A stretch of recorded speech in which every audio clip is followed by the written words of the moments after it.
Hello and thank you for clicking on my channel. Welcome to the Real Movie Podcast. And today I want to introduce you guys to watch some DreamWorks animated movies which are actually pretty good and fun. I recently uploaded the podcast about Disney animations which were produced by Pixar, and I thought why not do something in the same area with DreamWorks. So here we go. This list won't be top 10, top 5 because there will be a lot of movies in it. So I'm just gonna name the movies and then talk about them. First movie that I'm going to invite you to watch is Monsters vs. Alien. This is actually a pretty old animation. I think it's 2004 or 5. So the graphics will not be satisfying to watch. But trust me, you're gonna have a lot of fun watching this animation. This animation does not have the best reviews and it's not a fan favorite as well. But I don't know why. I feel like it's really underrated. It's really good actually because it's really stupid and it doesn't take itself so seriously. I'm not saying it's perfect. It's way off from being perfect, but it's fun. The next franchise just has to be the Madagascar.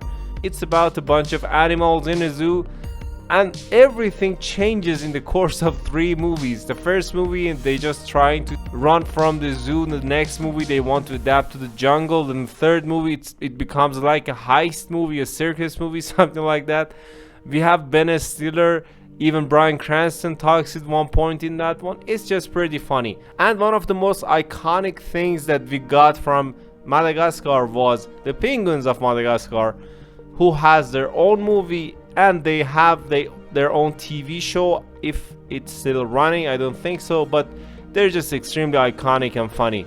Don't miss out on Madagascar World. It's really lovely and the children and the adults can enjoy it. Then I want to talk about The Chicken Run.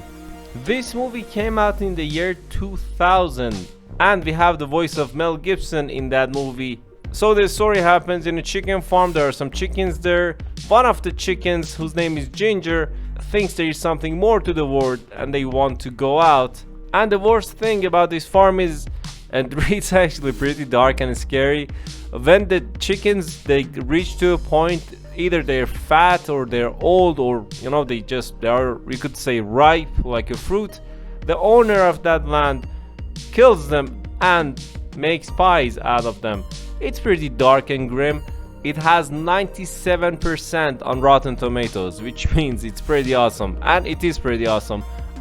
Then I want to talk about the Kung Fu Panda trilogy, which is not trilogy anymore. Number 4 is about to be produced. Anyways, Kung Fu Panda is just really lovable. I don't know what to say about it. We have video games about it. We have so many merchandise with iconic voices like Jack Black, Angelina Jolie, Seth Rogen. Jackie Chan even talks in those animations. We have TV shows with Kung Fu Panda, and the products and everything is just huge. When the first movie came out in 2008, it got nominated for the best animation of the year. It was a huge global phenomenon and it made lots of money around the globe. And to be honest, I just have to say that for an animation, all the 3 Kung Fu Pandas, they have solid and perfect villains that they are not forgettable.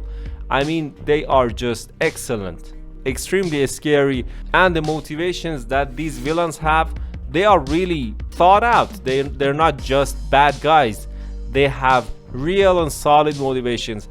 We're almost at the end. I have to now talk about How to Train Your Dragon trilogy. I say trilogy because it ended, everything ended in the 3rd movie. Everything were kind of sorted out, so they have nowhere to go. How to Train Your Dragon is a story about friendship and learning how to love animals. The name of the guy that we follow, it's actually a kid. His name is Hiccup. He accidentally hits one of the fastest and most vicious dragons there, and when he finds that dragon, it actually turns out that they can be friends and they can coexist. Although the first movie kind of solved the dragon problem, but the movie could keep up on being good for the 2nd and 3rd movie, and I really enjoyed it. The first movie especially, it's still one of my favorite animations of all time. I really love How to Train Your Dragon.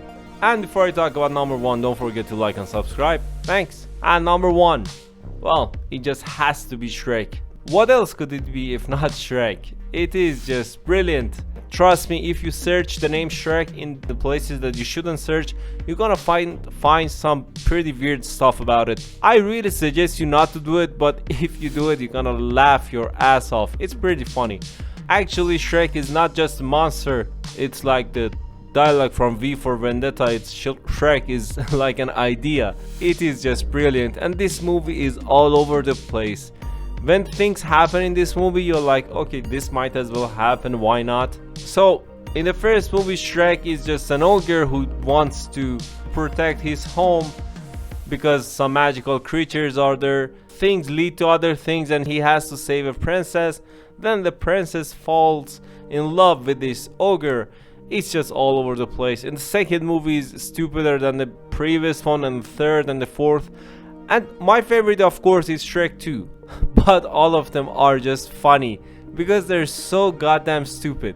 If you don't like him or you don't love him, just comment down below and let me know why don't you.